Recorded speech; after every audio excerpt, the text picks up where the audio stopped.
Hello friends, welcome back in my YouTube channel literature point.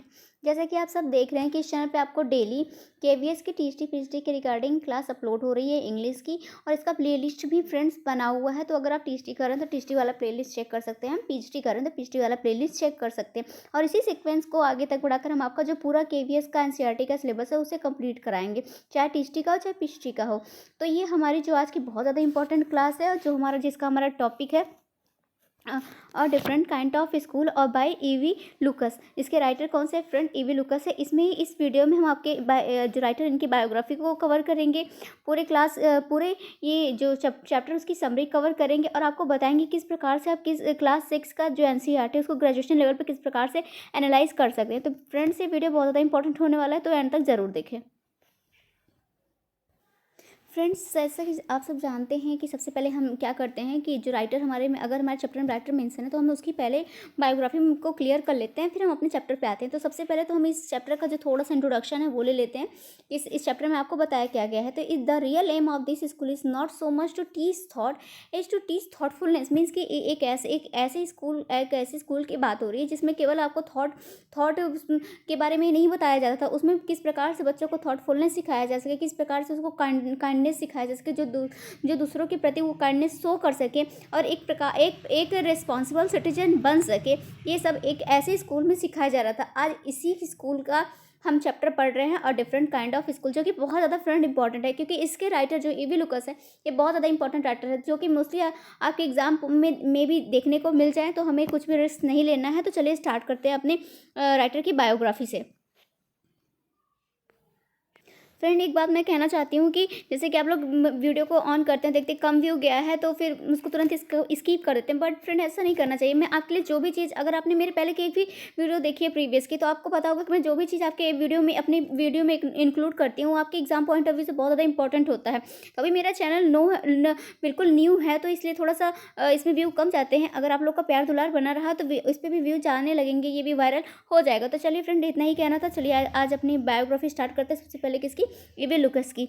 सबसे पहले तो एक नंबर आपका यहीं से बन जाता है कि अगर आपके एग्जाम में आ गया कि ईवी लुकस का फुल नेम बताइए, तो आपको जान लीजिए एडवर्ड वर्नल लुकस। इनका जो फुल नेम है फ्रेंड, ये बहुत ज़्यादा इंपॉर्टेंट है। मे बी पूछा जा सके तो आपको नॉलेज में रहना चाहिए क्या है। एडवर्ड वेरल लुकस इनका फुल नेम है। और जाने जाते हैं ये इंग्लिश ह्यूमरिस्ट जाने जाते हैं, एसेइस्ट जाने जाते हैं, प्ले राइट जाने जाते हैं, बायोग्राफर जाने जाते हैं, पब्लिशर जाने जाते हैं, poet, novelist, short story writer and editor. अब आप समझ पा रहे होंगे कि मैंने क्यों कहा कि ये जो राइटर हैं कि बहुत ज़्यादा हमारे एग्जाम पॉइंट ऑफ व्यू से बहुत ज़्यादा ये जो राइटर हैं बहुत ज़्यादा इंपॉर्टेंट है, क्योंकि एक इंसान के अंदर इतनी सारी खूबियाँ हैं जो कि इस प्रकार के ह्यूमरिस्ट, एसेइस्ट भी हैं, प्ले राइट भी हैं, बायोग्राफर, वो बहुत अच्छी बायोग्राफी भी लिखते हैं, पब्लिशर भी है, poet, novelist, short story writer and एक और एडिटर भी हैं। तो आप समझ सकते हैं कि कितना ज़्यादा इंपॉर्टेंट हो गया। तो मैं हमेशा से कहती हूँ कि आप अपना हैंड रिटन नोट्स जरूर बनाइए, और अपने नोट्स फ्रेंड्स ऐसे बनाइए कि जिसमें उसके 15-20 लाइन में आप अपना पूरा चैप्टर कवर कर दीजिए, क्योंकि मैं यहाँ पास आपको लेंथी में पढ़ा रही हूँ। बट आप अपना जो हैंड रिटन नोट्स बनाइए, उसमें केवल आप 15-20 लाइन, एक चैप्टर से आप अपने 15-20 लाइन को ही कवर कीजिए, वही जो कि एग्जाम पॉइंट ऑफ व्यू से आने वाला आ सकता है। तो चलिए मैं आपको बताती चलूँगी क्या आ सकता है। सबसे पहले तो आप इसको कवर कर लीजिए कि जो ईवी लुकस थे वो कहाँ पास किस फैमिली में बॉर्न हुए थे। तो क्वेकर फैमिली में बॉर्न हुए थे। अब आप सोच रहे हैं कि क्वेकर क्या होता है। तो friend, this is a basically a sect of Christianity community. Means कि हमारे जैसे कि हमारे यहाँ इंडिया में देख ले तो बहुत सारे कास्ट बिलोंग करते हैं।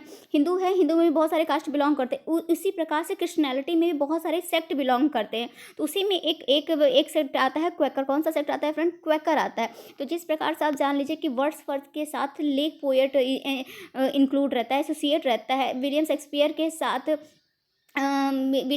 के साथ एसोसिएट रहता है, अपॉन एवॉन एसोसिएट रहता है। उसी प्रकार से फ्रेंड ईवी लुकास के साथ हमारा जो है ये क्वेकर बैकग्राउंड एसोसिएट है। तो मे बी अगर क्वेश्चन इससे बन जाता है तो यह पहला तो आप नोट से इसे यही बना लीजिए कि फर्स्ट उनका फुल नेम लिख लीजिए, दूसरा ये टॉपिक कर दीजिए कि इनका जो बिलोंग करते थे किस बैकग्राउंड से, क्वेकर बैकग्राउंड से बिलोंग करते थे। तो हम एक बार देख लेते हैं इनका। ये क्वेकर फैमिली में इनका बॉर्न हुआ था, बर्थ हुआ था, जो कि Lucas began work at the age of 16। जो लुकस थे, ईवी लुकस जी जो थे, इस 16 एज से ही ये काम करना स्टार्ट कर दिए थे। किससे सबसे पहले इनका वर्क कौन सा था? अप्रेंटिसाइज्ड टू अ बुक सेलर। एक बुक सेलर के रूप में इन्होंने सबसे पहले 16 साल की उम्र में ही फ्रेंड काम करना शुरू कर दिया था। फ्रेंड ईवी लुकस की बायोग्राफी बहुत ज़्यादा इंपॉर्टेंट है, इसलिए मैंने थोड़ा इनका लेंदी बना दिया है, क्योंकि मे भी कहाँ से क्वेश्चन आ जाए। एग्जाम का पैटर्न फ्रेंड कोई भी नहीं जानता है, इसलिए थोड़ी सी वीडियो लंबी हो जाएगी। ज़रूरत पड़ी तो हम 2 पार्ट में कर लेंगे, लेकिन हम मोस्टली कोशिश करेंगे कि सारी सब कुछ आपको एक पार्ट में ही मिल जाए। तो इनका जो बर्थ है, इनका बर्थ है, देख लीजिए, जून 1868 एल्थम, लंदन, यूनाइटेड किंगडम। और जो इनका डाइड है 26 जून 1938, मैरीलेबोन, लंदन, यूनाइटेड किंगडम। तो इनका जो बर्थ और डाइड दोनों का यूनाइटेड किंगडम ही, इससे आपको कन्फ्यूज़न नहीं होना चाहिए। इनकी जो नेशनैलिटी थी वो फ्रेंड थी इंग्लिश। इनका एजुकेशन एक बार देख लीजिए, वार्डन स्कूल से थी। ये सब अपने मेंशन कर लीजिए। तो लेकिन ज़्यादातर इनका है कि इनके जो मेन टॉपिक है वहीं से क्वेश्चन आएंगे। तो मैंने आपको 2 चीज़ बता ली, एक तो इनका फुल नेम आप अपने नोट्स में लिखिए, दूसरा कि किस बैकग्राउंड से बिलोंग करते थे, और तीसरा आपको जो लिखना होगा अभी मैं बताती चलूँगी, आप वो चीज़ लिखते चलिएगा। इतना सब कुछ लिखने की ज़रूरत नहीं, आप वीडियो देख लीजिए, काफ़ी है। Edward Verrall Lucas, widely known as E V Lucas. अब मैंने कहा ना कि इस प्रकार से इनका ईवी लुकस के नाम किससे ये फेमस हुए हैं, या फिर लुकस के नाम से फेमस हुए, बट इनका अगर फुल नेम पूछ लिया तो इनका है एडवर्ड वेरल लुकस। तो इस प्रकार से आप इनके फुल नेम को देख सकते हैं। Is the author of a lesson a different kind of school. हमारे चैप्टर का ये नाम है, a different kind of school, जिसको आज हम पढ़ने वाले हैं। He was born in London on June 11, 1868। He has several roles to play in the field of literature. इन्होंने बहुत सारे रोल्स प्ले किए हैं फ्रेंड। मैंने आपको ऊपर बताया, अभी फिर से बता देती हूँ कि कौन कौन से इन्होंने रोल प्ले किए हैं लिटरेचर में। तो समझ लीजिए, he was a poet, essayist, novelist, travelogues, बहुत कुछ इन्होंने लिखा है। Travelogues writer, publisher, critic, biographer and editor. इस प्रकार से ये जो ईवी लुकस हमारे जो राइटर हैं, आप देख सकते हैं किस प्रकार से आपके एग्जाम पॉइंट ऑफ व्यू से ये इंपॉर्टेंट है। तो एक एक चीज़ आप स्किप नहीं करिएगा, आप पूरा नोटिस करते हुए चलिए। तो नेक्स्ट हम करते हैं, Lucas is known for his prolific works. He has authored and published more than. अब यहाँ आप अपने नोट्स में, मैंने कहा था ना, मैं बता दूंगी आपको कहाँ से कहाँ तक लिखना है, तो आप यहाँ से देख लीजिए। इनका जो वर्क पब्लिश हुआ था, ही हैज़, यहाँ से करके यहाँ तक आप अपना कर लीजिए। Just a second friend. तो यहाँ से यहाँ तक, तो he has authored and published more than 150 books, of which 30 collection of essay, 12 are novels and 15 are travel books. इस प्रकार से अगर मे भी क्वेश्चन आ जाए कि कितना पब्लिश हुआ था, तो 150 बुक्स हुए थे। इसमें 30 कलेक्शन किसके थे? ऐसे के थे, 12 नॉवेल के थे, और 15 किसके थे? ट्रेवलॉग के थे। इस प्रकार से आप देख सकते हैं। तो ये इंपॉर्टेंट था, अपने नोट्स में जरूर मेंशन कर लीजिएगा। नेक्स्ट हम आते हैं, ही कॉल्ड हिज नॉवल से एंटरटेनमेंट। फ्रेंड, वो ये जो थे ईवी लुकस, ये अपने नॉवेल्स को एंटरटेनमेंट बुलाते थे। कि मीन्स अगर आप में क्वेश्चन आ जाता है कि who called his novel this entertainment, तो आपको सीधे आंसर करना है ईवी लुकस में। ईवी लुकस का मानना था कि इनका जो नॉवल लिखने का पर्पज़ है, वो ऑडियंस तक एक ऑनेस्ट ऑब्जर्वेशन पहुंचाना होता था। मीन्स कि वो जो ऑडियंस है उनको प्लेजर पहुंचा सके, जिसकी, जैसे कि विक्टोरियन एरा में होता था। जैसे कि विक्टोरियन एरा में बहुत ज़्यादा रूल रेगुलेशन था कि नॉवल ऐसा लिखना चाहिए, ऐसा लिखना चाहिए। बट जो ईवी लुकस थे फ्रेंड, वो लेट विक्टोरियन एरा से बिलोंग करते थे। तो इन्होंने एकदम ही उल्टा पैटर्न फॉलो किया। मीन्स कि ये अपने नॉवल में किसी भी प्रकार का रूल रेगुलेशन फॉलो नहीं करते थे। Just a second. जैसे कि जो विक्टोरियन एरा था, उसमें जो स्टाइल ऑफ राइटिंग था लिटरेचर का, वो बिल्कुल भी रियलिज्म था। बट लेट विक्टोरियन में ऐसा कुछ भी नहीं था। जैसे कि ईवी लुकस भी हमारे लेट विक्टोरियन से ही बिलोंग करते हैं। तो ईवी लुकस के स्टाइल ऑफ राइटिंग में कोई भी विक्टोरियन रूल फॉलो करने की कोशिश, मतलब इन्होंने भी अपने स्टाइल ऑफ राइटिंग में कोई कोशिश नहीं किया है। वो सारे रूल विक्टोरियन एरा के जितने भी रूल थे वो फॉलो करने की कोशिश नहीं किए हैं। He was a very unconventional in terms of style of writing. ये मीन्स मैंने बताया ना कि ये अपने नॉवल को लेकर बहुत ज़्यादा सीरियस नहीं रहते थे। ये अपने नॉवल को क्या कहते थे फ्रेंड्स, अगर आ जाता है तो इंटरटेनमेंट्स कहते हैं। अपने नॉवल को इंटरटेनमेंट्स पुकारते थे। आई होप यहाँ तक आपका क्लियर हो गया होगा। and wrote in a kind of a style relying largely upon discursive conversation but little upon a plot. He was keen observer of men and manner. ये एक कीन ऑब्जर्वर थे, किसके थे फ्रेंड, मेन एंड मैनर्स के थे। Mostly इनके जो वर्क रहते थे फ्रेंड, ये एक तो जो उस टाइम का जो टाइम पीरियड था उसमें जो जो मैनर्स बिलोंग करते थे उस अकॉर्डिंग तो ये लिखते थे। मोस्टली इनके वर्क बहुत ही ज़्यादा आपको लाइट हार्टेड आयरनी टाइप के दिखेंगे, मीन्स उसमें बहुत ज़्यादा मजाकिया तो ह्यूमरस तो होंगे ही, प्लस बहुत ही ज़्यादा आपको ऐसे वर्ड देखने को मिलेंगे जो लिखा तो बोला तो कुछ और क्या पर उसका मतलब कुछ और होगा। मीन्स ये बहुत आयरनी टाइप के भी अपने वर्क को लिखते थे। And shared his pleasures Emily with his readers, और क्या कहते थे कि मैं बस इसलिए लिखता हूँ कि मेरे जो रीडर्स हैं उनको क्या दे सकूँ, प्लेजर प्रदान कर सकूँ, इसलिए ये नॉवल लिखते थे। मीन्स अपने नॉवल को बहुत ही इंटरटेनमेंट बहुत ही मज़ेदार तरीके से लिखते थे। ही इज़ वंडर, अब ये इंपॉर्टेंट है, ये अपने नोट्स में आप मेंशन करिए। इनका जो वंडर एक कलेक्शन था, series become a great success. इनका जो एक ये जो वंडर का सीरीज़ आया था, ये इसने इनको एक अलग ही पहचान दिला दी थी। किसकी, अगर आ गया कि वंडर किसका सीरीज़ है, आपको सीधे आंसर टिक करना है, ए.बी. लुकस का, जो कि इनको ग्रेट फेम और फेम लाया था इनके कैरेक्टर, इनके मीन्स की लाइफ में। आई होप यहाँ तक आपका क्लियर हो गया होगा। He is the prime mover in the revival of the light hearted essay. मैंने आपको बताया ना, ये क्या क्या जाने जाते हैं, लाइट हार्टेड एसे के लिए जाने जाते हैं, blending humour and sentiment which was very popular in the early decades of the 20th century. मतलब इनके जो नॉवल रहते थे या फिर इनके जो वर्क रहते थे, इनके जो ऐसे रहते थे, इतने ज़्यादा लाइट हार्टेड रहते थे, इतने ज़्यादा ह्यूमेरियस रहते थे, इतने ज़्यादा सेंटिमेंटल रहते थे कि जो कि उसकी वजह से इनका जो ये पूरा वर्क था 20th सेंचुरी में बहुत ज़्यादा फेमस हो गया। बहुत जो ऑडियंस थी, जो रीडर थी, इनके वर्क को पढ़ना पसंद करती थी, इनके वर्क को काफ़ी अच्छे से मीन्स काफ़ी ये पॉपुलर होते गए उस time. He was a humorist in its true sense. मैंने बताया ना वो बहुत ज़्यादा ह्यूमरिस्ट थे।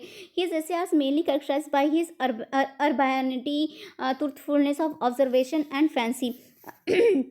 अर्बानिटी मीन्स होता है friend open point of view, means कि ये जो अपने वो लिखते थे कि वो जो समाज चल रहा है उसका बिल्कुल ओपन पॉइंट ऑफ व्यू अपने नॉवेल में लिख देते थे। जैसा है सब कुछ ट्रूथफुलनेस दिखा देते थे, मीन्स जो भी है सब कुछ है जैसा चल रहा है उसको बिल्कुल एकदम अच्छे से, बिल्कुल लाइट हार्टेड, बिल्कुल ह्यूमरस्ट वे में ये अपने नॉवेल में उतार देते थे या फिर अपने वर्क में उतार देते थे। इस प्रकार से इनके एसेज रहते थे। आई होप यहाँ तक का कवर हो गया होगा आपका। और फैंसी मीन्स होता है फ्रेंड एक प्रकार का मीन्स एक्साइटमेंट आप कह लीजिए, या फिर एक प्रकार की ऐसे चीज़ की आश्चर्यचकित करते हैं। मीन्स लोग कहते थे कि इनके एसेस में हमें क्या देखने को मिल रहा है। मीन्स चीज़ों को लोग देख के बहुत हैरान होते थे कि इनके कि इसमें कितने एलिमेंट आ रहे हैं। कॉमेडी के भी एलिमेंट्स आ रहे हैं, सेंटिमेंट के भी एलिमेंट आ रहा है, इसमें बहुत ज़्यादा ह्यूमरस भी आ रहा है, सब कुछ आ रहा है। मतलब इस वजह से जो इनका था 20th सेंचुरी में इनका जो एसे था या फिर कह लीजिए नॉवल बहुत ज़्यादा पॉपुलर हुआ।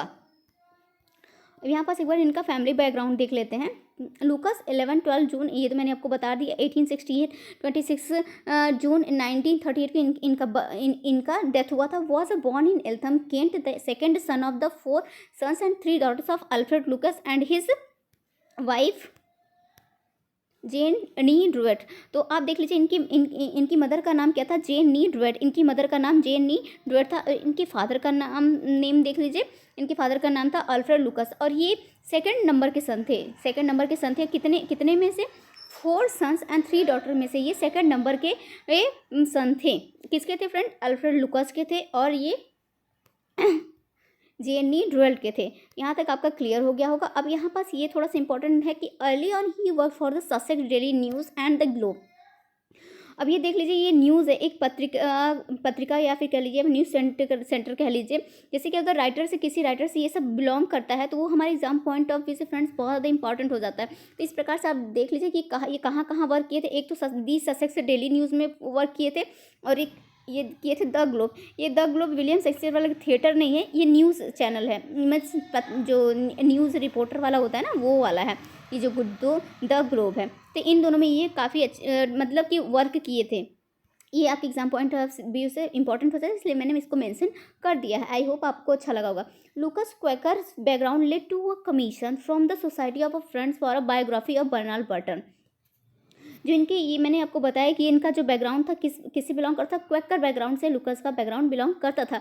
तो क्वेकर बैकग्राउंड के मतलब जो ऊंचे पद पे थे उस पर कई लोगों ने मिलकर क्या कहा कि इनसे कहा कि आप बर्नाल्ड बर्टन की बायोग्राफी लिखो। बर्नाल्ड बर्टन फ्रेंड उस टाइम काफ़ी अच्छे पॉपुलर पोएट ऑलरेडी ये बन चुके थे, मतलब द क्वेकर, और ये भी क्वेकर बैकग्राउंड से ही बिलोंग करते थे। जो बर्नाल्ड बर्टन थे ये भी क्वेकर बैकग्राउंड से ही बिलोंग करते थे और चार्ल्स लैम्ब के फ्रेंड थे। इस प्रकार से जो इनको कहा तो गया कि जो क्वेकर बैकग्राउंड के लोग थे उन्होंने कहा कि तुम बर्नाल्ड बर्टन को प्रेज करने के लिए उनकी बायोग्राफी लिखो। तो इस प्रकार से बर्नाल्ड बर्टन की बायोग्राफी लिखने के लिए करते हैं। उनके थ्रू ये मिलते हैं, किससे मिलते हैं? चार्ल्स लैम्ब से मिलते हैं, जिससे ये बहुत ज़्यादा इंस्पायर्ड होते हैं। चार्ल्स लैम्ब से फ्रेंड बहुत ज़्यादा ये इंस्पायर होते हैं और ये इनके वर्क को, उनके ट्रेंड को इतना ज़्यादा फॉलो करते हैं कि बाद में ये क्या है, चार्ल्स लैम्ब की कैटेगरी के राइटर माने जाने लगे। बेसिकली ये चार्ल्स लैम्ब पे काफ़ी रिसर्च भी इन्होंने किया, उनकी बायोग्राफी, उनके क्रिटिक्स पर, उनके स्टाइल ऑफ राइटिंग पर इन्होंने काफ़ी ज़्यादा रिसर्च किया। इस प्रकार से जो ये माने जाते हैं, Lucas, E V Lucas Charles Lamb के सक्सेसर भी माने जाते हैं। अब चार्ल्स लैम्ब जो थे sorry friend, Charles Lamb is a great essayist, means उनको प्रिंस ऑफ इंग्लिश एसेइस्ट कहा जाता है चार्ल्स लैम्ब को। ये तो आप लोग जाने ही होंगे, अगर आप यूपी की पीजीटी की तैयारी कर रहे होंगे तो आप जान रहे होंगे कि चार्ल्स लैम्ब कितनी इंपॉर्टेंट राइटर है। Prince, he is a prince of English essayist. तो ईवी लुकास चार्ल्स लैम्ब के सक्सेसर माने जाते हैं, मीन्स आगे जाकर इन्होंने इतने कमाल के ऐसे प्रोड्यूस किए कि इनको चार्ल्स लैम्ब का सक्सेसर माना जाने लगा। He wrote, E V Lucas means he wrote biography, he wrote essay, he wrote travels books, topography, everything. Means topography means होता है फ्रेंड जैसे कि एक पर्टिकुलर लोकेशन पर लिखना, इस प्रकार से अगर वर्क किया जाता है उसको टोपोग्राफी कहते हैं। तो ईवी लुकास ने बहुत कुछ ऐसा लिखा जिसकी वजह से इनको जो चार्ल्स लैम्ब का सक्सेसर माने जाना लगा। आई होप यहाँ तक आपका कंप्लीट हो गया, क्लियर हो गया होगा। तो जैसे कि इनको बर्नाल्ड बर्टन का बायोग्राफी लिखने के लिए कहा गया, तो उनके थ्रू ये चार्ल्स लैम्ब से मिले, उनके वर्क से बहुत ज़्यादा इंस्पायर हुए और उनको फॉलो करते करते इनको चार्ल्स लैम्ब का सक्सेसर माने जाने लगा। अगर मे भी आपके क्वेश्चन में आ जाए कि who is the successor of Charles Lamb, तो आपको सीधे आंसर टिक करना है E V Lucas. He also contributed to Punch and वसिस एज असिस्टेंट एडिटर। अब ये देख लीजिए, ये भी एक पत्रिका थी जिसमें इन्होंने क्या किया था, असिस्टेंट एडिटर के रूप में कार्य किया था। कौन सा था फ्रेंड? ये था Punch, just a second, Punch and Vashishth, ये दोनों जो इम्पॉर्टेंट है आप अपने नोट्स में लिख लीजिए। नेक्स्ट हम बात करते हैं, थोड़े जल्दी करते हैं क्योंकि चैप्टर भी काफ़ी बड़ा है ये, और ये बायोग्राफी भी हमने काफ़ी थोड़ी लेंदी कर दी है क्योंकि ये राइटर ही बहुत इंपॉर्टेंट थे। आई होप आपको प्रॉब्लम नहीं, क्योंकि एक एक चीज़ आपके एग्जाम पॉइंट ऑफ व्यू से फ्रेंड बहुत ज़्यादा इंपॉर्टेंट है। आप ये मत देखा करिए कि कितना वीडियो बड़ा हो रहा है, कितना लंबा हो रहा है। आप ये देखा करिए कि आपके एग्जाम पॉइंट ऑफ व्यू से क्या चीज़ें आपको मिल रही हैं, क्या चीज़ आपको पढ़ने को मिल रहा है, क्या चीज़ आपको देखने को मिल रहा है। आप ये चीज़ नोटिस किया करिए। तो चलिए हम स्टार्ट करते हैं। Not only that he has counted words to his credit, but he has also written the wider topics. He wrote books on various subjects such as art, travels, topography. His biography of Charles Lamb known as the life of Charles Lamb. अब अगर आपसे question पूछ लिया जाए the life of Charles Lamb किसने लिखी है, तो आपको सीधे आंसर टिक करना है ईवी लुकास ने लिखी है। अब ये देख लीजिए, जो the life of Charles lamb है एक प्रिंसिपल बायोग्राफी मानी जाती है। मीन्स एक किसी ऑथर की जो बायोग्राफी लिखी जाती है उसकी एक principal biography of the author मानी जाती है। किसको मानी जाती है friend? The life of Charles Lamb की। इसमें किसके बारे में लिखा गया? चार्ल्स लैम्ब के बारे की पूरी बायोग्राफी लिखी गई है। और किसके द्वारा लिखा गया है फ्रेंड? ईवी लुकास द्वारा लिखा गया है। आई होप इतना आपका क्लियर हो गया होगा। His other important works are the collection of, ये इंपॉर्टेंट है, इसको भी आप नोटिस कर लीजिए। मैंने अब थोड़ा थोड़ा इनका कलेक्शन डालिए क्योंकि इन्होंने बहुत ज़्यादा वाइडर रेंज पे इन्होंने अपने वर्क को पब्लिश करवाया है, वर्क किया है। तो बहुत ज़्यादा तो नहीं कर सकते, लेकिन इंपॉर्टेंट चीज़ें मैंने अपने नोट्स में कवर किया है। जैसे आपके एग्जाम में कुछ भी आ जाता है तो इधर उधर से चाहे जहाँ से आ जाए आप लोग कवर कर लें। तो यही other important works are collection of essays called old lamps for new, जो कि आया था 1911 में, and only the other day 1936 में आया था। तो ये फ्रेंड आप मेंशन कर लीजिए। ओल्ड लैम्प्स फॉर न्यू किसका है? ईवी लुकास का है। ओनली द अदर डे 1936 में आया था, वो भी ईवी लुकास का है। मे भी अगर रिकोगनाइज करने को आ जाए तो आप आराम से पहचान ले। He is also famous for his wonder. मैंने बताया कि इनका वंडर जो सीरीज आया था उससे ही इनको नेम फेम दोनों ही मिला था, बहुत ज़्यादा ये फेमस हुआ था। सीरीज बीस रिकॉर्ड हिज ट्रैवल एक्सपीरियंस। जो इनका वंडर सीरीज था वो किससे ज़्यादा किससे था? Travel experience. इन्होंने अपने जितने भी ट्रैवल एक्सपीरियंस थे उन्होंने अपने जो वंडर सीरीज था उसमें इन्होंने बताया था। अब ये इंपॉर्टेंट हो जाता है कि the lesson a different kind of school appears in collection. जो अगर हमारे चैप्टर में, ये हमारा सबसे पहले तो हमारे चैप्टर का नाम ही है डिफरेंट काइंड ऑफ स्कूल। अब ये पूछ लिया जाए कि ये किस कलेक्शन में आया था, मीन्स किस कलेक्शन से बिलोंग कर रहा था, तो a little of everything, a little of everything आप देख सकते हैं। अ लिटिल ऑफ एवरीथिंग में ये इस कलेक्शन में आया था हमारा डिफरेंट काइंड ऑफ स्कूल। तो that books as the title suggest is a collection of variety of genres. The content of book can be categorized into essay, short story, travelogues, etc. His works are remembered for their humour and satire. मैंने कहा ना, इनके work जो इनके याद किए जाते हैं, इनके वर्क्स जो याद किए जाते हैं, किस लिए याद किए जाते हैं?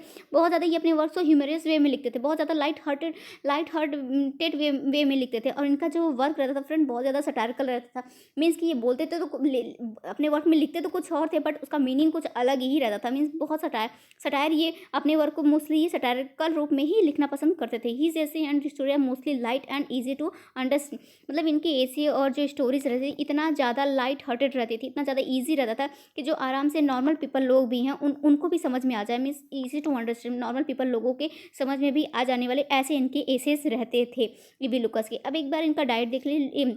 Lucas died in London June 26, 1938 at the age of 70। मैंने इसलिए ये मेंशन किया फ्रेंड, क्योंकि कभी कभी जब अगर किसी राइटर का एज आपको मिल रहा है देखने को, तो मे भी आपके एग्जाम में आ जाए। क्योंकि आप जानते हैं कि यूपी टीएसटी पीएचडी में तो ऐसे क्वेश्चन आते रहते हैं कि ये राइटर के चलो ईयर ना पूछ के आपसे सीधे पूछ लेगा कितने कौन से एज में, ईयर नहीं पूछेगा, डायरेक्ट एज पूछ लेता है, तो वो इंपॉर्टेंट हो जाता है। तो ईवी लुकास का जो एज इसमें मेंशन था, इसलिए मैंने इसको इंक्लूड किया अपने नोट्स में। तो इनकी जो मृत्यु हुई थी 70 साल की एज में हुई थी। आई होप यहाँ तक आपका क्लियर हो गया होगा। तो चलिए फिर हम अपनी जो अपना चैप्टर है उसको स्टार्ट करते हैं, क्योंकि ऑलरेडी 20 मिनट तो बायोग्राफी में चला गया है। आई होप फ्रेंड आपको ईवी लुकास की बायोग्राफी अच्छी लगी होगी और मेरे पढ़ाने का भी तरीका अच्छा लगा होगा, तो प्लीज़ ये वीडियो को एक लाइक दीजिएगा। चलिए हम स्टार्ट करते हैं। अ डिफरेंट काइंड ऑफ स्कूल, जो कि हमारा चैप्टर है, जो कि हम एनसीईआरटी बुक से ही पढ़ाते हैं। जानते हैं आप लोग, हमारा चैप्टर तो एनसीईआरटी से ही पढ़ाना बेटर रहता है, क्योंकि पीडीएफ में आपको फिर ये रहता है कि क्या क्या शो करना है, ये अलग हो जाता है थोड़ा सा। तो मैं एनसीईआरटी से ही प्रेफर करती हूँ कि एनसीईआरटी से ही पढ़ाऊँ। तो ये आपका एनसीईआरटी बुक है और different kind of school. Friend ये जो चैप्टर है हमारा, ये एक प्रकार का डायडेक्टिक चैप्टर है। मीन्स ये आपको एक मॉरल लेसन टीच करता है। ये आपको टीच करता है किस प्रकार से बच्चों में सिंपैथी, एम्पैथी में हेल्पलेस वो अटैच कर सके। तो means this chapter is a didactic chapter. This chapter full teach you a moral lesson about sympathy and empathy and helpness. तो इस प्रकार से इस चैप्टर को ऐसे मेंशन किया गया है। तो चलिए हम अपना स्टार्ट करते हैं। तो ये जो नरेटर रहते हैं या फिर राइटर, हमारे जो राइटर रहते हैं, वो कह लीजिए कि इस आई हैड हियर्ड, वो आते हैं स्कूल में और कहते हैं आई had heard a great deal about miss Bhim school. तो ये जो हमारा नरेटर है, सबसे पहले तो आप यहीं देख लीजिए, जो हमारा चैप्टर है आई से स्टार्ट हो रहा है। I had heard a great deal about miss Bhim school. तो मिस भीम के स्कूल का जो मीन्स हो रहा है, जो हमारा चैप्टर स्टार्ट हो रहा है आई से स्टार्ट हो रहा है। तो आपका नोटिस हो गया होगा कि जो हमारा अगर आई से हमारा चैप्टर स्टार्ट हो मीन्स फर्स्ट पर्सन नरेशन में हमारा चैप्टर पूरा लिखा गया है। ये मैं आपको हर वीडियो में बताती हूँ। अगर चैप्टर ही से स्टार्ट हो रहा है मीन्स थर्ड पर्सन में पूरा चैप्टर लिखा गया है। बट अगर हमारा चैप्टर फर्स्ट पर्सन में आई से स्टार्ट हो रहा है, तो हमारा चैप्टर फर्स्ट पर्सन में स्टार्ट हो रहा है, क्योंकि हमारा जो नरेटर है वो खुद अपनी कहानी सुना रहा है। देखिए सीधे कहता है I had heard a great deal about Miss Beam school. मतलब कि मैंने बहुत कुछ सुना था मिस बीम के स्कूल में, but not till last week did the कि, बट मैं वहाँ जा नहीं सकता। बट लास्ट वीक मुझे मौका मिला कि मैं वहाँ जा सकूँ। The chance come to visit, मतलब लास्ट वीक मुझे मौका मिला कि मैं वहाँ पास विजिट कर सकूँ। Next, when I arrive there was no one in sight. जब मैं वहाँ पास पहुँचा तो वहाँ पास कोई भी मुझे नहीं देखा, but a girl of about 12 year. अब ये देखिए इंपॉर्टेंट हो जाता है कि जब मीन्स आप में ऐसे क्वेश्चन आ सकता है कि जब हमारा नरेटर मिस बीम के स्कूल में पहुँचा तो उसने सबसे पहले क्या देखा। तो उसने क्या देखा फ्रेंड, एक लड़की को देखा। उसने क्या देखा, एक लड़की को देखा जिसकी एज कितनी थी, उसकी एज थी 12 ईयर। ये सब आपको अपने टॉपिक में मेंशन करना होगा। मीन्स एक टॉपिक को आपको बिल्कुल क्लियर करके चलना होगा कि मैं कहाँ से आपके एग्जाम में क्वेश्चन आ जाए तो नहीं। इस तरह के क्वेश्चन आपके एग्जाम में देखने को मिलेंगे। Her eyes were covered with a bandage, जिसकी आइज क्या थी, कवर थी, किससे थी, बैंडेज में, पट्टी से कवर थी उसकी आइज। तो इस प्रकार से क्वेश्चन देखने को मिल सकता है कि जब हमारा नरेटर स्कूल में पहुंचा, सबसे पहले उसने विजिट किया तो वहाँ पास क्या देखा। तो उसने क्या देखा, एक लड़की को देखा जिसकी उम्र कितनी थी फ्रेंड, 12 ईयर की थी, और जिसकी आंखों पे जिसकी आंखों पे बैंडेज से उसका पूरा आई क्लोज था, मीन्स कवर था। and she was being led carefully between the flower beds by a little boy। और वो जो फूलों के फ्लावर बेड्स में होता है, फूलों के बीज, फूलों का जो बगीचा रहता है या फिर फूलों का झाड़ी इसमें दिखाया गया, बट फूलों का बगीचा होता है।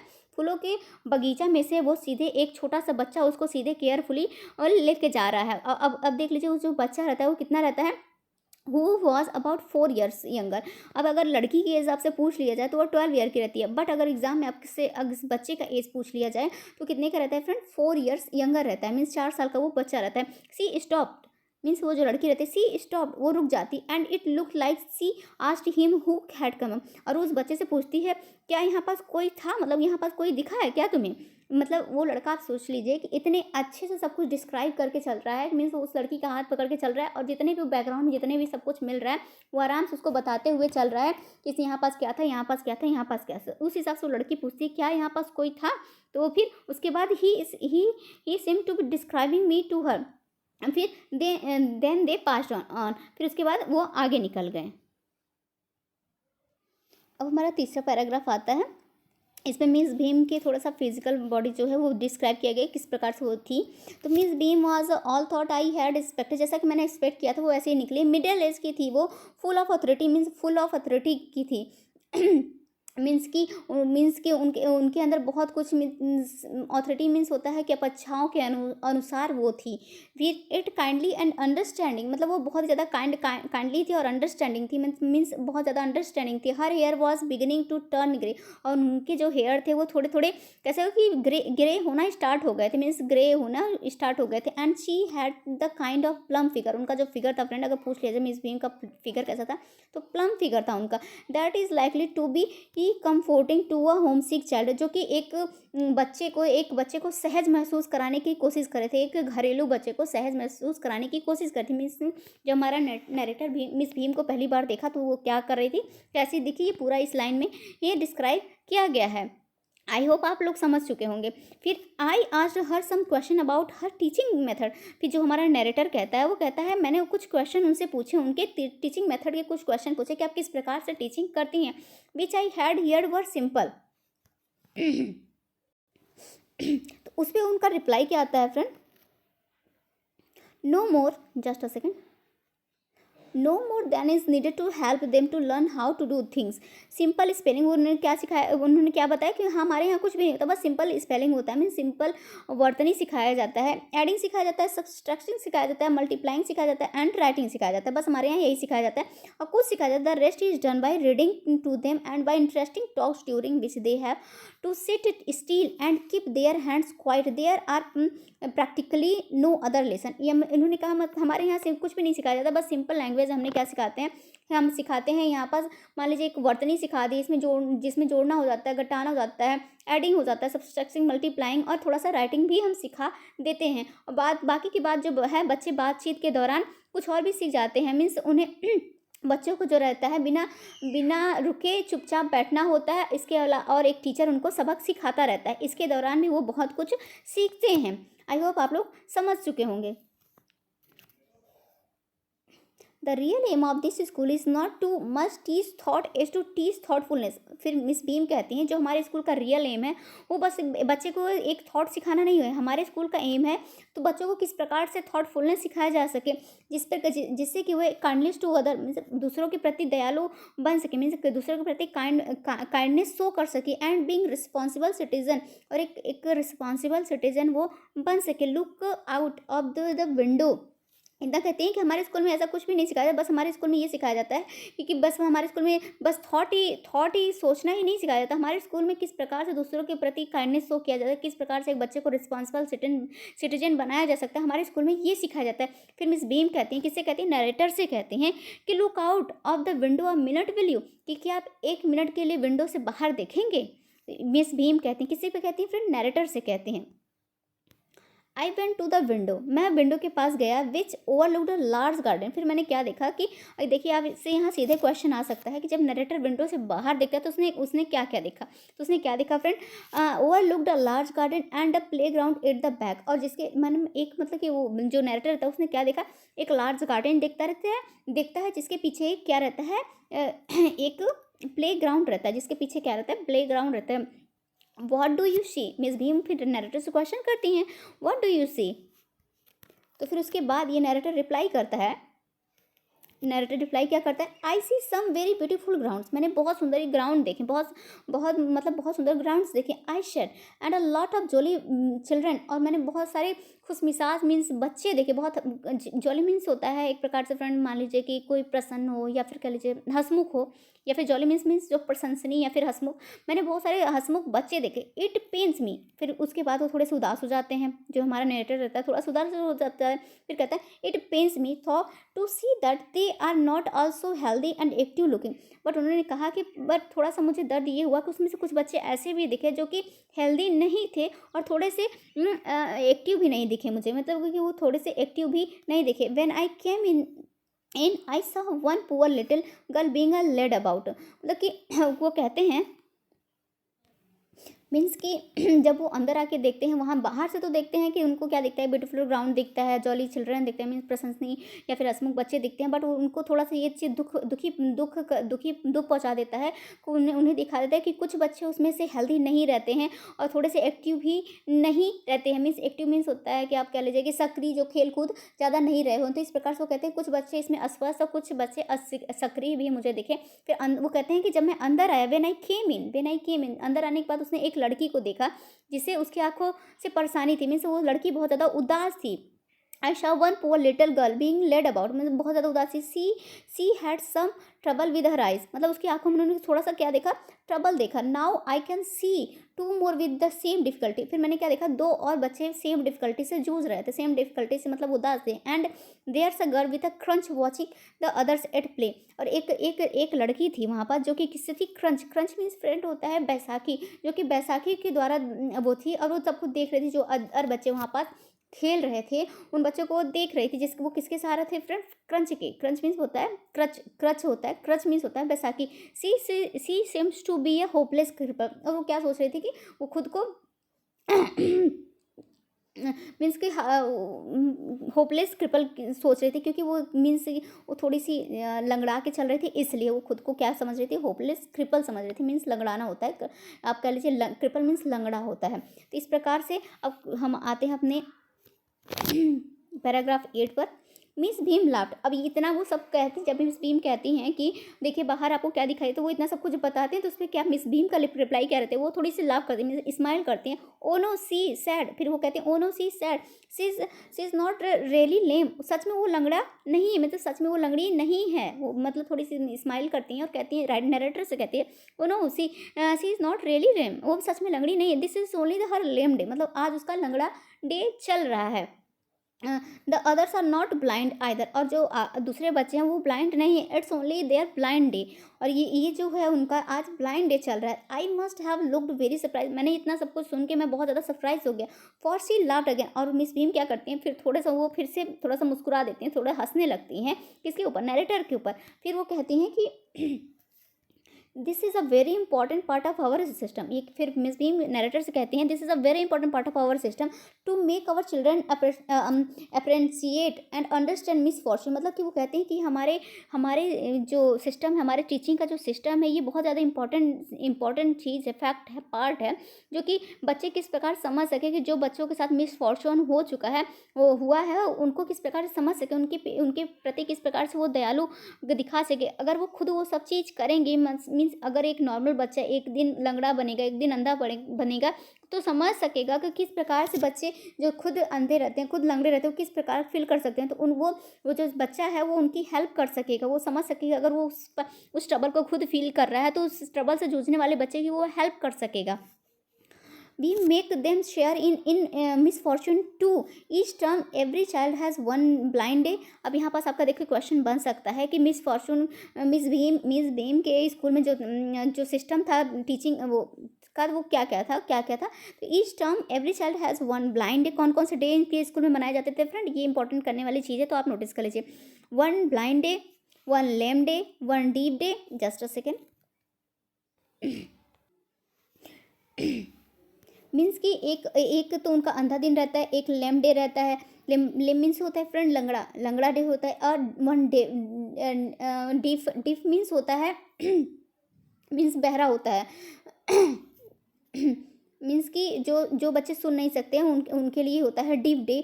और वंस इंजर्ड डे मतलब घायल, जो उन बच्चों को चोट लगी रहती है, वास्तव में उनको कितना दर्द हो रहा है, अगर तो दूसरा बच्चा जो सही है उसके दर्द को फील करेगा तभी तो वो उसकी हेल्प कर सकेगा, इसलिए हमने अपने स्कूल में ये सारे डे रखे हैं। And other the dumb day means होता है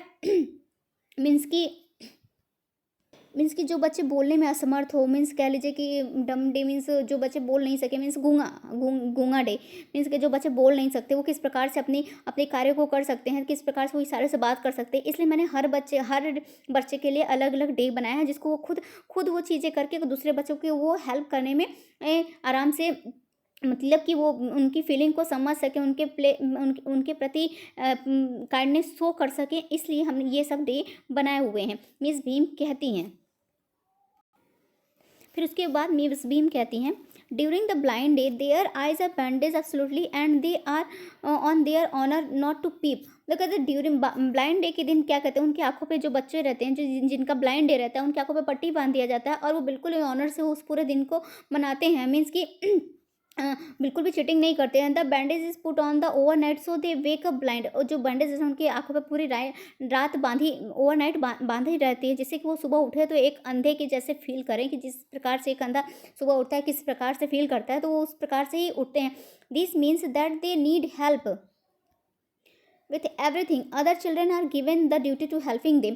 मीन्स कहती है फिर उसके बाद कुछ बच्चे ऐसे भी रहते हैं जो उनकी हेल्प करते हैं, the duty of helping them and leading them, उनको लीड करते हैं। दे, जैसे कि स्टार्टिंग में आपने देखा कि वो बच्ची रहती है, उसका कौन सा ब्लाइंड डे रहता है, और वो जो छोटा 4 साल का बच्चा रहता है उसकी हेल्प करता रहता है, तो उसका क्या, उसकी ड्यूटी क्या रहती है, हेल्प करना। तो इसी प्रकार से इसमें ऐसे ही उनका दिखाया गया है करिकुलम उनके टीचिंग का। They all learn so much this way, और वो सभी इस वे से वो लर्न करते हैं, both the blind day and the helpers. मतलब ब्लाइंड भी, उसमें ब्लाइंड भी रहते हैं, उनके हेल्पर्स भी रहते हैं, जो ये डे मनाया जाता है ब्लाइंड डे में। There is no mystery about it, Miss Beam continued. फिर उसके बाद मिस भीम कंटिन्यूड कहती हैं कि इस प्रकार, तो मिस भीम कहती है, मिस भीम कंटिन्यूड कहती हैं कि everyone is very kind and it's really something of a game before the day is over, though even the most thoughtless child realise what misfortune is. Means कि Miss Beam कहती है कि जो अगर कोई बहुत ही थॉटलेस बच्चा भी रहता है, लेकिन वो दिन के अंत तक वो समझ जाता है, वो अपनी जिम्मेदारी को समझ लेता है कि किस प्रकार से आपको जिम्मेदार होना है, किस प्रकार से जो ऐसे बच्चे हैं जो सच में ब्लाइंड है, सच में डम है, उनकी किस प्रकार से हेल्प की जा सकती है, वो दिन के अंत होते होते वो बच्चा भी सीख जाता है।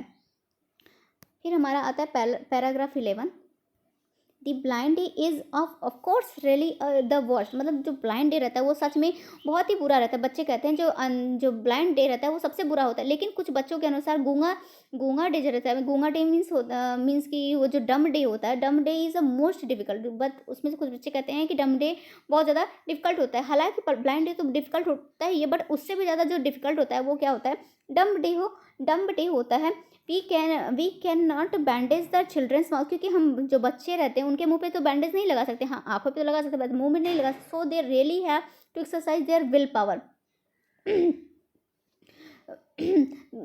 तो बच्चों को उस मामले में अपनी इच्छा शक्ति का उपयोग करना पड़ता था। फिर वह मीन्स बच्चे अपने विल पावर से ही उसको एक्सरसाइज करते थे कि वो अब हाँ आज उनका डम डे है। Come in to the garden and see for yourself how the children feel about. फिर उसके बाद मिस भीम कहती हैं, किसे कहती हैं, नरेटर से कहती हैं, come in to the garden and see yourself how the children feel about it. Means कैसे वो चिल्ड्रन फील करते हैं जब वो उनका ये डे मनाया जाता है। आप खुद आके गार्डन में खुद देख लीजिए। हमारा 12 आ जाता है पैराग्राफ। बहुत लंबा है फ्रेंड, इसलिए थोड़ा जल्दी जल्दी कर रहे हैं, नहीं तो फिर कंप्लीट नहीं हो पाएगा। आई होप आपको सब कुछ क्लियर होता हुआ चल रहा है कि सब कुछ एक एक लाइन में बहुत अच्छे से कंप्लीट करा रही हूँ, क्योंकि इतना बड़ा चैप्टर है, थोड़ा जल्दी नहीं खींचेंगे तो हमारा काफ़ी ज़्यादा हो जाए, काफ़ी ज़्यादा लेंदी वीडियो हो जाएगा, तो फिर अपलोड करने में प्रॉब्लम होती है। तो चलिए स्टार्ट करते हैं फ्रेंड। मेरी बात अच्छी लगी तो प्लीज़ वीडियो को लाइक करिएगा। अभी तक यहाँ तक आपको अगर समझ में आया हो, चाहे राइटर की बायोग्राफी हो चाहे ये चैप्टर हो, तो प्लीज़ वीडियो को एक लाइक करिएगा अगर समझ में आया हो तो। Miss Beam led me to one of the bandage girls.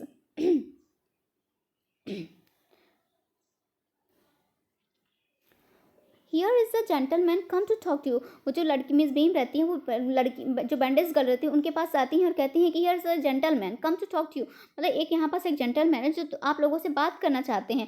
Set miss Bhim and left अस। और उसके बाद मिस भीम वहाँ से चली जाती है। मतलब जो अंधी जिनका आज ब्लाइंड रहता है उन लड़कियों के पास आते हैं और कहते हैं यहाँ पास एक ये जेंटलमैन है, ये आपसे बात करना चाहते हैं। इतना कह के मिस भीम वहाँ से चली जाती हैं। Don't you ever beep I asked the girl. फिर उसमें नरेटर कहता है कि क्या तुमने कभी बाहर देखने की कोशिश नहीं की, डोंट यू एवर बेब, क्या तुमने कभी बाहर देखने की कोशिश नहीं की। आई आस्क्ड द गर्ल, मैंने उस लड़की से पूछा। ओ नो, फिर लड़की कहती है सी स्क्लैम करके कहती है दैट वुड बी चीटिंग, मतलब वो कहती है कि ये तो चीटिंग हुआ ना, मैं ऐसा नहीं करती हूँ, but I had no idea it was so awful to be blind. Means कि जो सच में ब्लाइंड है उनके लिए बहुत ज़्यादा एवफुल हो जाएगा। यू कांट सी यू, फिर उसके बाद you can't see a thing, you feel you are going to be hit by something every moment. फिर वो नरेटर कहता है कि तुम कुछ भी देख नहीं सकते, तुम्हें कहीं भी आगे चलते ही तुम्हें चोट लग सकती है, एवरी मोमेंट पे तुम्हें हीट लग सकता है, मीन चोट लग सकती है। It's such a relief just to sit down, इससे अच्छा है कि तुम एक जगह बैठ जाओ। Are you helpers kind to you, फिर उसके बाद नरेटर खुद उस लड़की से पूछता है कि जो तुम्हारा हेल्पर था तो वो क्या वो बहुत ज़्यादा काइंड था, means are your helpers kind to you. ये कौन पूछता है, नरेटर पूछता है लड़की से। फिर उस लड़की कहती है fairly but they are not as careful as I shall be when it's my turn. तो कहता है, फिर वो लड़की कहती है हाँ अच्छा तो था, पर मैं जब मेरा टर्न आएगा हेल्पर बनने का तो मैं बहुत अच्छा कोशिश करूँगी, क्योंकि वो इस बात से कहती है क्योंकि वो खुद वो फील कर चुकी है, वो खुद वो ब्लाइंड डे मना चुके हैं, तो उसको पता है कि ब्लाइंड डे की क्या क्या मजबूरी हो सकती है, उसको किस प्रकार की हेल्प चाहिए होती है। इसलिए वो कहती है फ्रेंड यहाँ पास कि मेरा जब टर्न आएगा तो मैं एक और अच्छी हेल्पर बनने की कोशिश करूँगी। Those that have been blind already are the best helper, क्योंकि मैं एक बेस्ट हेल्पर बनने की कोशिश करूँगी जो कि ऑलरेडी ब्लाइंड है बच्चे, उनकी मैं एक अच्छी हेल्पर बनने की कोशिश करूँगी। It's perfectly ghastly not to see, जो कि सच में नहीं देख सकते। I wish you to try.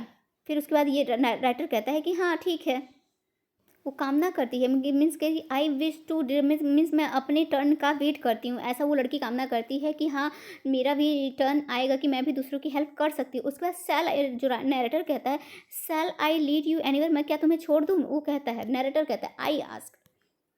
तो उसके ऊपर लड़की क्या रिप्लाई करती है, oh yes she said let's go for a little walk, चलिए थोड़ा सा लिटिल वॉक कर लेते हैं। Only you must tell me about things, आप मुझे बताते चलिएगा कि हमारे जो हमारा बैकग्राउंड उसमें क्या क्या है। I shall be so glad when today is over, मैं बहुत खुश होंगी जब आज का मेरा दिन का अंत हो जाएगा। The other bad days can't be half as bad as this, मतलब कि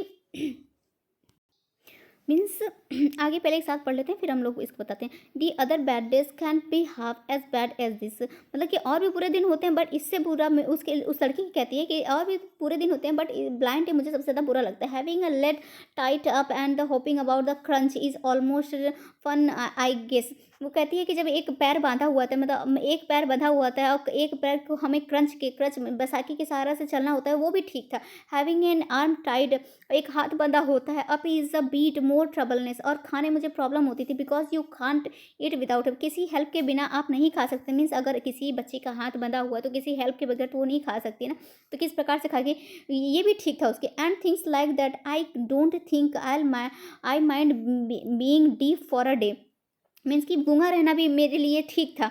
but it last not much, मतलब अंधा होने वो सबसे ज़्यादा किसको मानती है, सबसे ज़्यादा वो बुरा जो मानती है डे को, वो ब्लाइंड डे को मानती है। But being blind is so frightening, कहती है बहुत ज़्यादा ये बुरा दिन था मेरे लिए। My head aches all the time, मतलब मुझे हर टाइम ये मेरे सर में रहता था कि अभी मैं I am time just from worrying that I will get hurt, मतलब कभी भी मुझे चोट लगता था, मैं गिर सकती हूँ, मैं कभी भी मुझे चोट लग सकता था। जब मैं ब्लाइंड डे में मुझे ऐसा ऑल टाइम फील हुआ कि मैं कभी भी गिर सकती थी और मुझे चोट लग सकती थी। आई विल गेट हर्ट, मुझे चोट लग सकती थी। Where are you, where are we now, तो कहती है फिर अब हम कहाँ हैं, वो लड़की कहती है कि अब हम कहाँ हैं।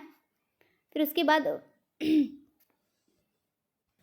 इन the play ground, just second 16 आ गया हमारा पैराग्राफ, काफ़ी लंबा chapter. In the playground I said, फिर वो जो नरेटर रहता है कि इन द, मैं कहा जब वो लड़की पूछती है कि अभी हम कहाँ हैं, वेयर आर वी नाउ, तो फिर उस पर नरेटर हमारा रिप्लाई करता है कि in the playground I said we are walking towards the house, एक हाउस के मीन्स टुवर्ड्स हम अभी चल रहे हैं। Miss beam,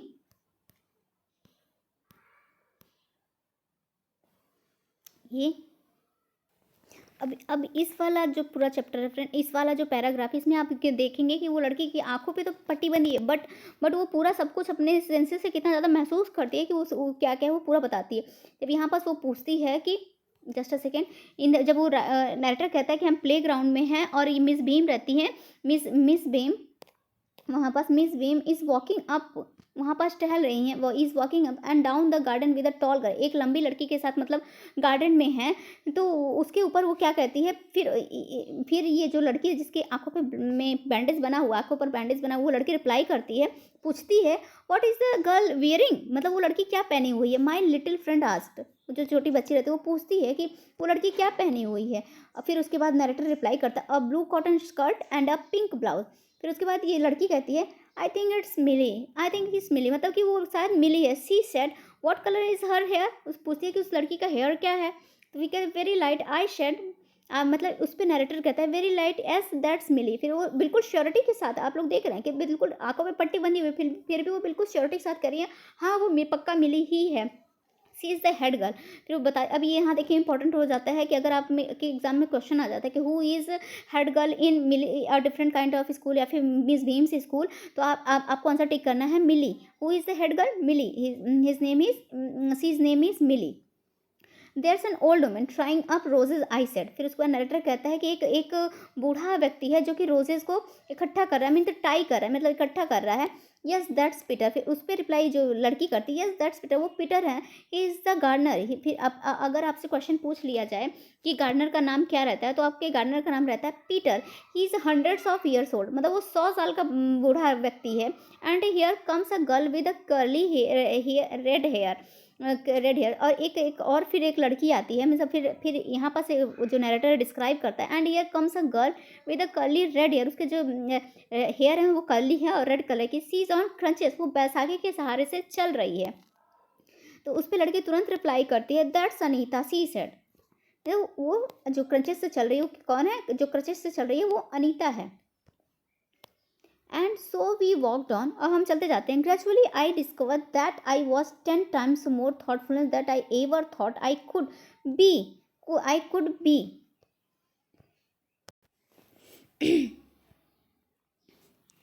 I also realized that if I had to describe people and things to someone else, it made them more interesting to me.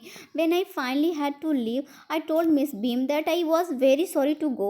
ये फिर उस पर रिप्लाई आता है, मतलब कि यहाँ पर जो नैरेटर रहता है वो कहता है कि मैं बहुत ही ज़्यादा मतलब कि ऐसा फील कर रहा हूँ कि जो विकलांग बच्चे रहते हैं, मतलब जो पूरे मिसफॉर्चून बच्चे रहते हैं, उनके कितने विचारशील रहते हैं, कितने संवेदनशील उनके प्रति। राइटर जो नैरेटर है बहुत ज़्यादा कहता है मैं बहुत ज़्यादा विचारशील हो गया हूँ उनके प्रति, बहुत ज़्यादा संवेदनशील हो गया हूँ। फिर कहता है कि मैं ये जो आपका जो स्कूल है मैं उसे छोड़ना तो नहीं चाहता, but when I finally had to leave, but ये हमारे अब मीन्स कि अब मुझे जाने का समय आ गया है, मतलब मैं इस जगह को छोड़ना तो नहीं चाहता लेकिन अब मुझे जाना पड़ेगा। फिर उसके बाद मिस भीम कहती हैं या इसी रिप्लाई उसके ऊपर जो मिस भीम रिप्लाई करती हैं then there is something is my system after all.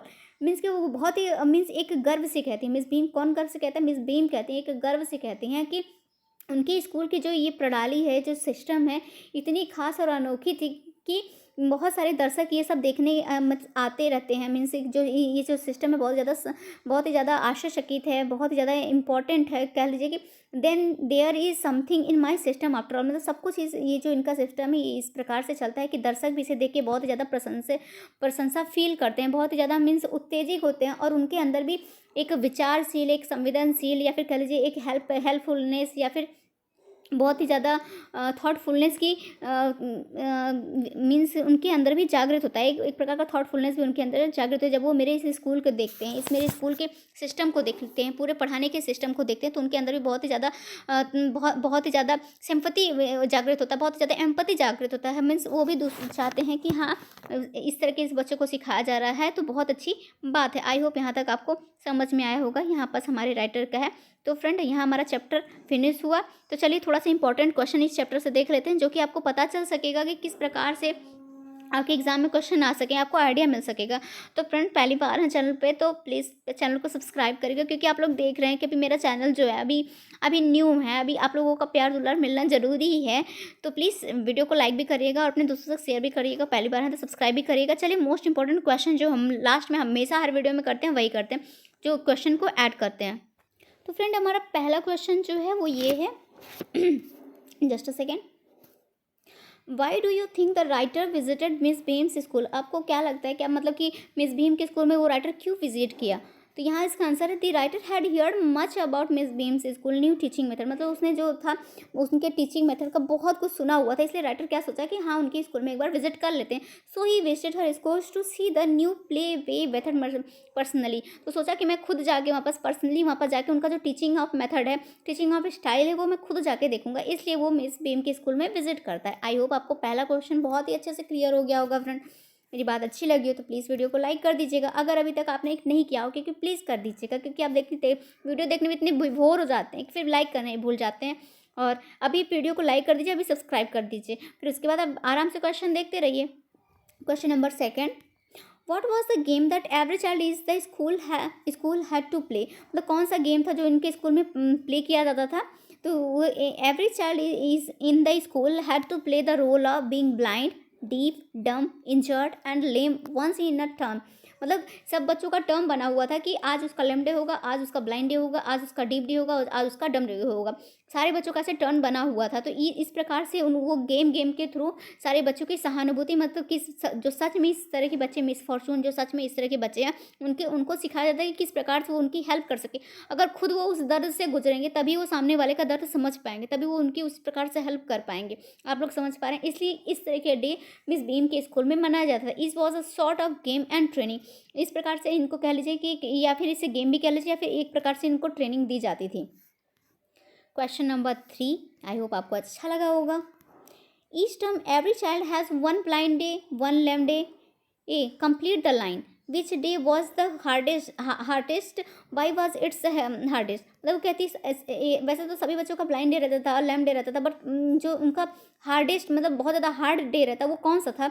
तो वो तो उसका आंसर है one injured day and one dumb day, being blind was the hardest day. वो जो लड़की कहती है कि हाँ चलो ठीक है मैं इंजर्ड डे भी मना लूँ, डम डे भी मना लूँ, बट ये जो ब्लाइंड डे रहता है, मैंने आपको चैप्टर में बताया कि लड़की कहती है ब्लाइंड डे उसे सबसे ज़्यादा बुरा लगता है, उसे लगता है कि वो कभी भी गिर जाएगी, कभी भी उसको चोट लग जाएगा, तो इसलिए वो कहती है सबसे ज़्यादा हार्डेस्ट डे किसको बताती है, ब्लाइंड डे को वो बताती है। The student felt and that she कह लीजिए फिर ही कह लीजिए was going to be hit by something every moment, मतलब वो कभी भी गिर जाएगी, उसको कभी भी चोट लग जाएगा, इसलिए उसको सबसे ज़्यादा बुरा डे जो लगता था वो ब्लाइंड डे लगता था। अगर आपके क्वेश्चन में इस प्रकार के आपके एग्जाम में इस प्रकार के क्वेश्चन देखने को मिल गए तो आपको आंसर पता होना चाहिए कि सबसे ज़्यादा बुरा डे जो था, सबसे ज़्यादा हार्ड डे जो था वो था ब्लाइंड डे। क्वेश्चन नंबर 4, मैंने वही क्वेश्चन फ्रेंड ऐड किया है जो कि बहुत ज़्यादा इंपॉर्टेंट है। तो अगर इस चैप्टर से आपके अगर क्वेश्चन फंस भी सकते हैं तो यही इन्हीं में से फंसेंगे, इस वीडियो में से ही आपका क्वेश्चन फंसेगा। तो चलिए क्वेश्चन नंबर 4 देख लेते हैं। What is the purpose of this special days, मतलब ये जो मिस बीम के स्कूल में ये जो डेज मनाए गए थे इनका पर्पज़ क्या था। तो the purpose of this special days was to give the children a personal test of misfortune, मतलब उनको खुद वो जो मिस फॉर्चून था उनका खुद उसको पर्सनल टेस्ट उनको करवाना था। They learn to help the need in society, मतलब जो सोसाइटी में नीडी है, मीन्स सच में वो मिस फॉर्चून से गुजर रहे हैं, सच में वो अंधे, सच में वो बहरे हैं, सच में वो गूंगे हैं, वो तो उनको किस प्रकार की हेल्प हो सकती है। तो ये बच्चे जो उनको ट्रेनिंग दी जा रही है वो सच में उनका हेल्प कर सकें क्योंकि वो उस दर्द से गुजर चुके हैं। तो इस प्रकार से बस इस स्कूल का पर्पस यही था कि वो किस प्रकार से दूसरों को हेल्प प्रदान कर सके जो सच में इस हेल्प के नीडी हैं। Such training made them good citizen, और इस प्रकार की ट्रेनिंग से वो अपने बच्चों को क्या बना रही थी, एक गुड सिटीजन बना रही थी मिस भीम।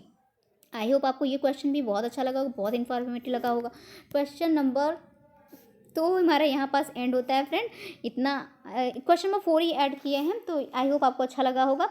तो जरा सा भी वीडियो पसंद आई हो तो फिर फ्रेंड प्लीज़ वीडियो को लाइक करिएगा, चैनल पे पहली बार सब्सक्राइब करिएगा। चलिए मिलते हैं नेक्स्ट वीडियो में, अपने दोस्तों तक भी शेयर करिएगा और मेरे पढ़ाने का तरीका कैसा लगा प्लीज़ कमेंट में एक प्यारा सा कमेंट अपना ज़रूर दीजिएगा। नेक्स्ट वीडियो में जल्दी ले आऊँगी। मिलते हैं नेक्स्ट वीडियो में friend, thank you so much, bye bye.